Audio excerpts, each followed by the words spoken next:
Hello students, आज के इस क्लास में महत्वपूर्ण प्रश्न के बारे में बात की गई है।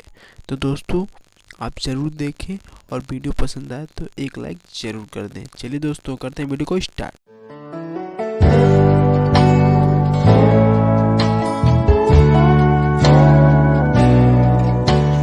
आज का हमारा क्वेश्चन है, पहला क्वेश्चन जो है, निम्नलिखित में से कौन सा पदार्थ है।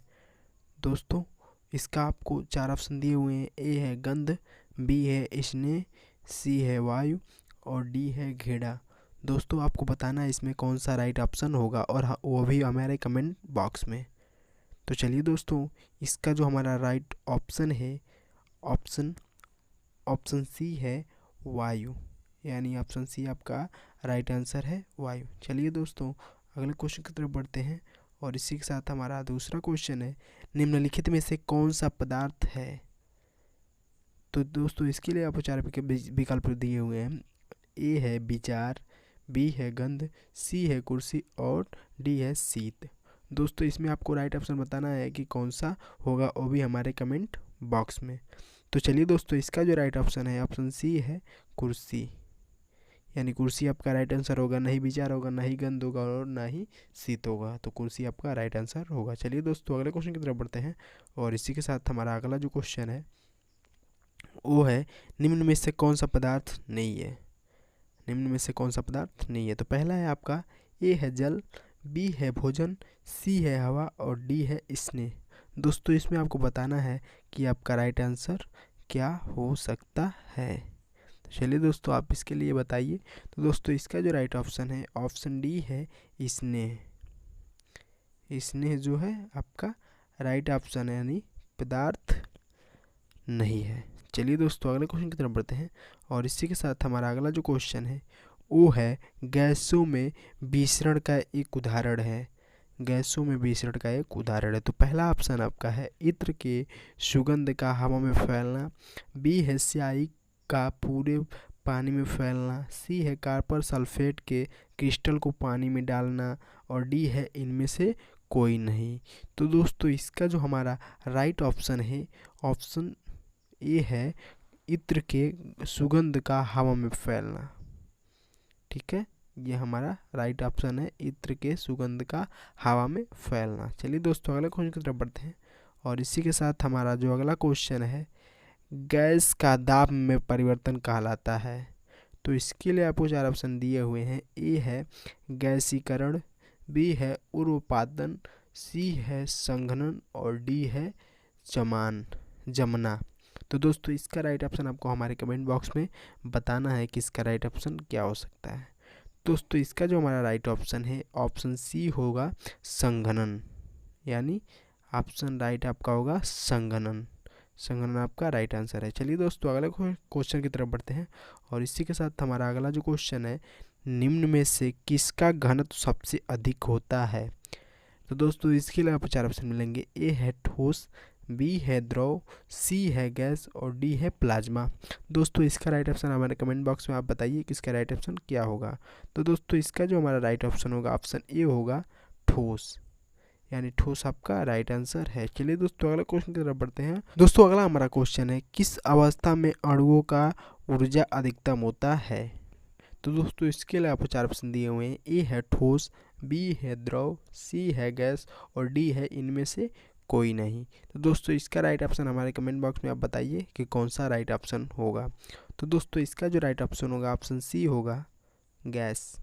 ऑप्शन सी आपका राइट आंसर होगा गैस। चलिए दोस्तों, अगले क्वेश्चन की तरफ बढ़ते हैं और अगला हमारा क्वेश्चन है, किस अवस्था में अणुओं की ऊर्जा सबसे कम होती है।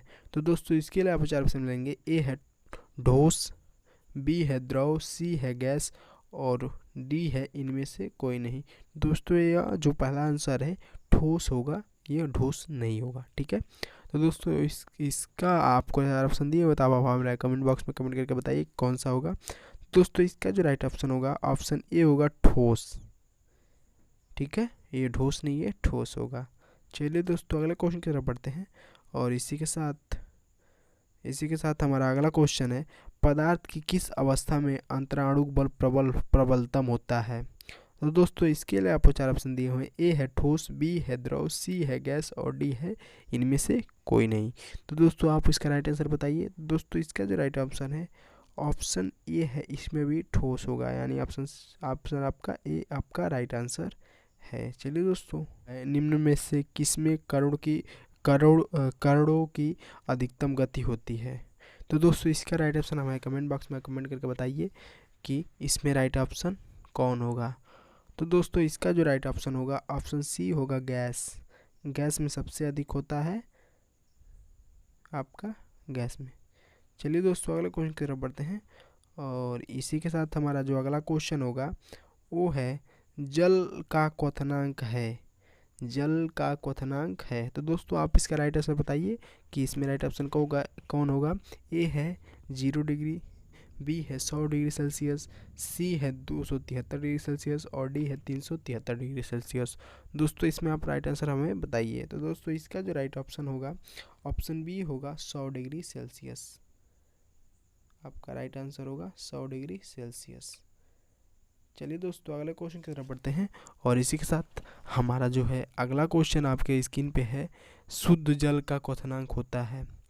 दोस्तों इसका राइट ऑप्शन हमें कमेंट करके बताइए कि इसका राइट ऑप्शन क्या होगा। पहला है 173 केल्विन, दूसरा है 273 केल्विन, तीसरा है 373 केल्विन और डी है इनमें से कोई नहीं। तो दोस्तों इसका जो राइट ऑप्शन होगा ऑप्शन सी होगा 373 केल्विन। चलिए दोस्तों अगले क्वेश्चन की तरफ बढ़ते हैं, और इसी के साथ हमारा जो अगला क्वेश्चन है बफर का गलनांक है। फिर से एक बार क्वेश्चन देखते हैं दोस्तों, बफर का गलनांक है। तो दोस्तों इसका आपको ऑप्शन में राइट आंसर बताना है। तो दोस्तों इसके लिए आपको 4 ऑप्शन दिए हुए हैं। ए है 100 डिग्री सेल्सियस, बी है 273 डिग्री सेल्सियस और सी है 0 डिग्री सेल्सियस और डी है 373 डिग्री सेल्सियस। तो दोस्तों इसके जो राइट ऑप्शन होगा ऑप्शन ए होगा 0 डिग्री सेल्सियस। ये आपका सही होगा सी। चलिए दोस्तों अगले क्वेश्चन की तरफ बढ़ते हैं, और इसी के साथ हमारा अगला जो क्वेश्चन होगा बर्फ का गलनांक होता है। दोस्तों फिर एक बार ये क्वेश्चन रिपीटेड है। चलिए दोस्तों अगला क्वेश्चन की तरफ बढ़ते हैं, और हमारा जो अगला क्वेश्चन है वो है अब दोस्तों 300 केल्विन तापक्रम बराबर है।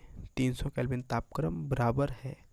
तो दोस्तों ये जो हमारा प्रश्न का उत्तर है हमारा दोस्तों वो है 273 डिग्री सेल्सियस, यानी सॉरी 27 डिग्री सेल्सियस। ये आपका राइट आंसर होगा 27 डिग्री सेल्सियस। चलिए दोस्तों अगले क्वेश्चन की तरफ बढ़ते हैं, और इसी के साथ हम अपने अगले क्वेश्चन की तरफ बढ़ते हैं। अगला हमारा क्वेश्चन है 573 केल्विन ताप बराबर होता है। 573 केल्विन ताप बराबर होता है। तो दोस्तों इसके लिए आप 4 ऑप्शन दिए हुए हैं, आप हमें कैलकुलेट करके ज़रूर बताइए कि हमारे पास इतने उपकरण नहीं है कि हम आपको कैलकुलेट करके बता दें। तो किसी और वीडियो में हम आपको इस प्रश्न का आंसर बता देंगे, तो आप हमारे कमेंट करके हमें आंसर बता सकते हैं। तो दोस्तों इसका जो राइट ऑप्शन होगा ऑप्शन सी है 300 डिग्री सेल्सियस। इसका राइट आंसर होगा, आप कैलकुलेट कर लेना, ठीक है। चलिए आगे बढ़ते हैं। अगला जो हमारा क्वेश्चन है वो है 17 नंबर, 25 डिग्री से तापक्रम बराबर है।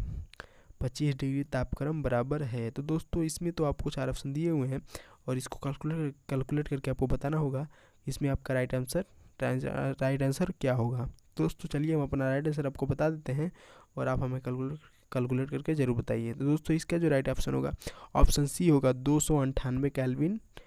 298 केल्विन। चलिए दोस्तों अगले क्वेश्चन की तरफ बढ़ते हैं, और हमारा अगला क्वेश्चन है 273 डिग्री सेल्सियस तापक्रम बराबर है। दोस्तों फिर से रिपीटेड क्वेश्चन तो नहीं है, फिर भी इसका जो हमारा राइट ऑप्शन है दोस्तों वो है 446 केल्विन, यानी बी ऑप्शन आपका राइट आंसर है। चलिए दोस्तों अगले क्वेश्चन की तरफ बढ़ते हैं, और इसी के साथ हमारा अगला जो क्वेश्चन है दोस्तों, अगला जो हमारा क्वेश्चन है दोस्तों वो है गर्म भोजन या इत्र की गंध दूर तक किस कारण से फैल जाती है। दोस्तों इसके लिए आपको 4 ऑप्शन दिए हुए हैं। विसरण के कारण, संगलन के कारण, वाष्पन के कारण, द्रवण। दोस्तों इसका राइट ऑप्शन हमको बताना है आपको हमारे कमेंट बॉक्स में। तो दोस्तों इसका जो राइट ऑप्शन होगा ऑप्शन ए होगा विसरण के कारण, जो कि विसरण के कारण ही तो फैलती हैं चीज़ें। तो आप इसका आपका राइट आंसर होगा। चलिए दोस्तों अगले क्वेश्चन की तरफ बढ़ते हैं, और हमारा अगला जो क्वेश्चन है वो है 0 डिग्री सेल्सियस पर जल की भौतिक अवस्था क्या होगी। तो दोस्तों इसके लिए आप 4 ऑप्शन दिए हुए हैं। ए है विलियन, बी है तरल, सी है गैस और डी है ठोस। तो दोस्तों इसका जो राइट ऑप्शन होगा ऑप्शन डी होगा, ठोस, यानी ऑप्शन डी आपका राइट आंसर होगा, ठोस। चलिए दोस्तों वीडियो अच्छा लगा वीडियो